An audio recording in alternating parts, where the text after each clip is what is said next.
Tired of dropping your phone or struggling to prop it up?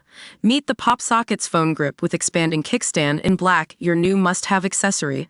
Don't miss out. Grab yours today. Click the link in the video description to shop now on Amazon. Welcome back to the House of Gaga news, where we dive into all things Lady Gaga and her unapologetic dedication to speaking truth to power. Today, we're tackling a fascinating case study on how an artist's legacy can shift in response to changing cultural landscapes.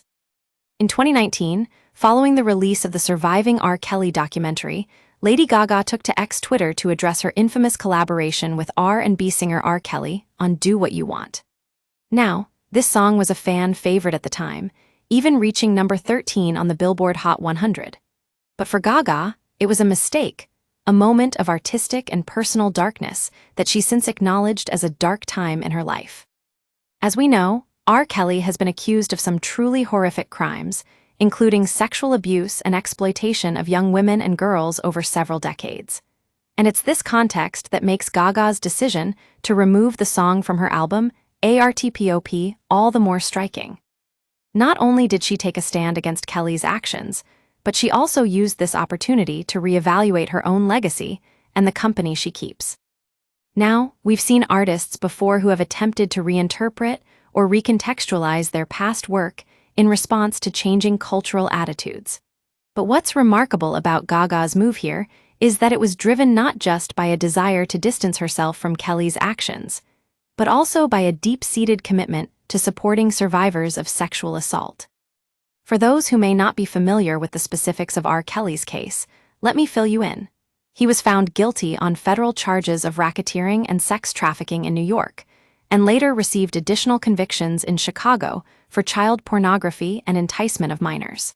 And yet, even as the legal system brought him to justice, it's clear that many artists were grappling with their own relationships with Kelly, and the ways in which they might have enabled or perpetuated his behavior.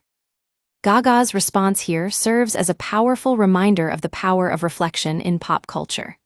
When we look back on our past work, we're not just reevaluating our own artistic choices, we're also confronting the complex web of cultural attitudes and power dynamics that shaped us at the time. And it's this kind of honest reckoning that can ultimately lead to greater empathy, understanding, and healing. In recent years, we've seen a growing trend towards artists taking responsibility for their past work and using those moments as opportunities to grow and learn. It's a delicate balance, to be sure, but one that Gaga has navigated with remarkable sensitivity and courage. So what can we take away from this story? Well, first and foremost, it highlights the importance of accountability in the arts. When we're held accountable for our actions, both on and off stage, it can have a profound impact on the way we think about ourselves and our place in the world.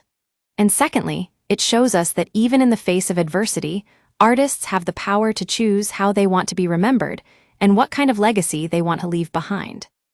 That's all for today's episode of the House of Gaga News. Thanks for tuning in, and don't forget to subscribe for more conversations about Lady Gaga and her unapologetic artistry.